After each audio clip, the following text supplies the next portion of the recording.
ยังหูนานอยู่ใช่การนานอยู่นั่นแหละสบายดีเขาบอกไว้ก่อนเลยนะว่าคลิปนี้เป็นคลิปที่ไปตั้งแต่ปีกายห้ากะขุดขึ้นมาตัดที่จริงแล้วก็บ่ได้ตั้งใจถ่ายดอกกีนเป็นคนถ่ายแต่ถ้ามันตัดมันบ่ตัดจากเถื่อก็เลยว่าเอามาตัดเองนี่แหละเราจะเดินทางจากหลวงพระบางไปน่านเนาะโดยใช้เวลาประมาณ8 ชั่วโมงโดยจะผ่านด่านเมืองเงินแล้วก็นี่คือที่พักที่เราพักโคตรดีราคา350 บาทต่อคืนต่อคนแล้วก็มีรถทีบให้พร้อมคิวทีบลิ้นโคตรซิลเลยหานได้หานหนึ่งนางหานได้หานหนึ่งมาต้องซอข้อมูลก่อน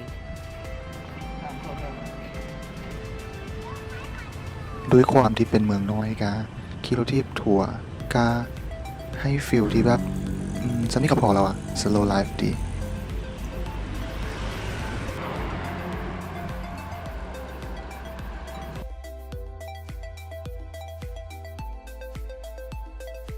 ซึ่งบอลแรกที่เราบังเอิญเจอก็คือถนนคนเมืองในบาซ่ากาอยู่ในเมืองนั่นแหละ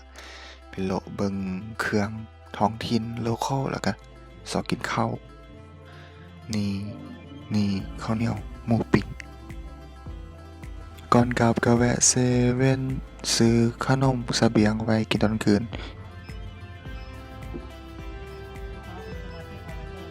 เศร้าแล้วเศร้ามื้อนี้เขาจิไปใช่วะยังบ่แน่ใจเถอะไปตลาดเสาไปโล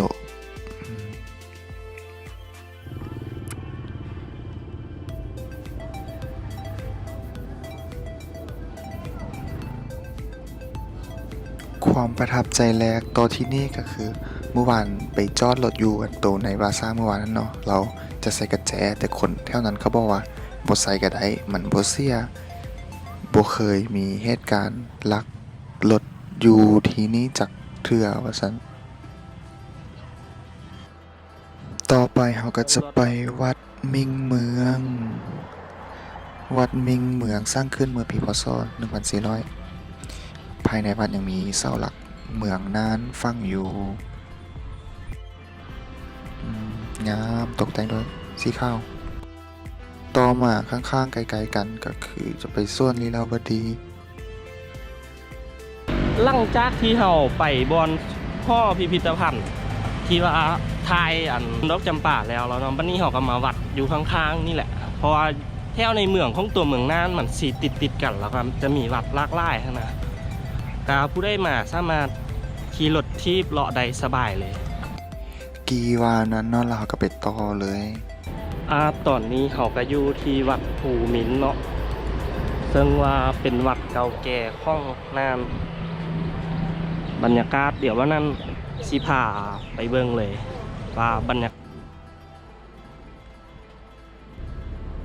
วัดภูมินทร์เป็นวัดที่ใครที่มาเที่ยวน่านนี่ต้องไปให้ได้เพราะว่าเป็นวัดที่มีตำนานเคียงคู่กับน่านมายาวนานแล้วมีภาพวัดมีตำนานพื้นบ้านของน่านที่มีชื่อว่ากระซิบฮักบรรลือโลกที่ตั้งแต่มาน่านนะเห็นแต่ภาพนี้อยู่ทั่วทุกบอนเลยไปใช่บอลพักเลยไปขี่ไปเลยวัด4,000 ต้นเนาะเป็นวัดที่งดงามหลายตกแต่งไปด้วยสีทองโดยเฉพาะพญาเกาเซียนทางหน้านี่ต่อไปก็เป็นกำแพงเมืองเก่าของน่านไปแวะถ่ายรูปนิดนึง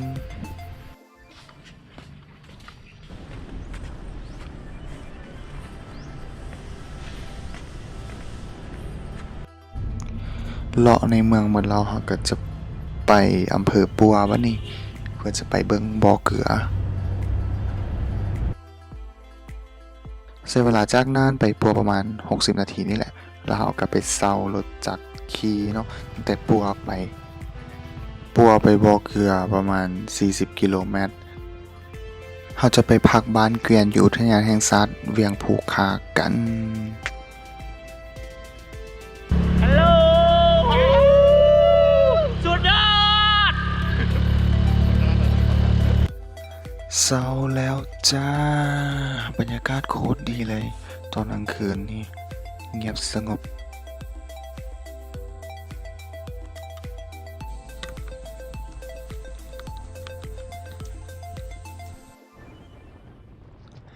ขับรถไปบ่อเกลือบ่นี่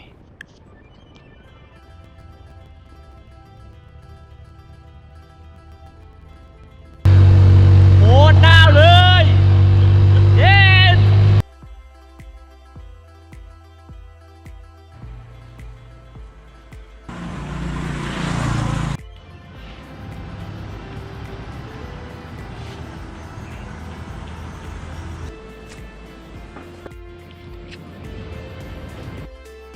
บ่อเกลือน่านบ่อเกลือบูหาร ที่จริงเขามานี่มาผิดยามสวงเข้าพรรษาข้าเจ้าบ่เฮ็ดเวียกเนาะแต่ว่าก็มาเบิ่งไปได้มาแล้วเขาก็บ่มีก็บ่ได้ศึกษามาก่อนนะแต่ก็ดีที่มีเห็นก็เจ้าค่ายเกลือค่ายยังอยู่แล้วก็เข้าไปเบิ่งโรงเกลือถึงจะบ่เห็นตอนเข้าผลิตก็ได้มาถึงแล้วเนาะนี่คือผลิตภัณฑ์ที่เฮ็ดจากเกลือ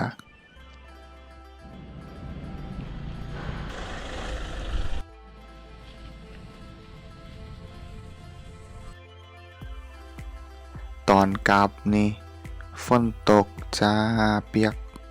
แต่ก็บ่ลืมที่จะแวะถ่ายรูปอยู่ที่ถนนลอยฟ้า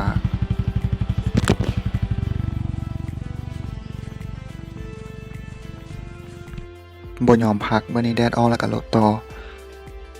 ตัวนี้มันจะอยู่ระหว่างทางกลับจากบ่อเกลือปัวเลยคือโฮมสเตย์บ้านหัวน้ำบ้านเห็ดหัวน้ำฟาร์มเห็ดบ้านหัวน้ำโฮมสเตย์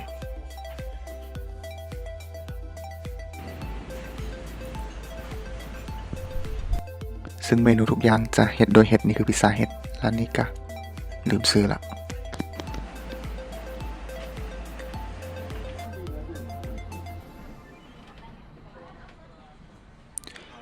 ต่อไปกาแฟไทยลือนี่กับพาดบ่ได้เด็ดขาดเลยถึงจะมีทั้งคาเฟ่แล้วก็มีร้านขายเครื่องฝ้ายที่เป็นของโลโก้ที่นี่เนาะกับนานจะไอ้หน้ารอ ตัดมามือใหม่กันเลย ไปสักการะวัดพระธาตุแสแห้ง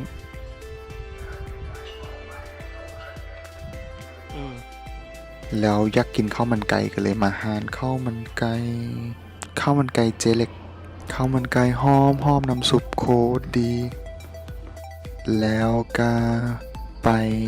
พระธาตุข้าวน้อยเอ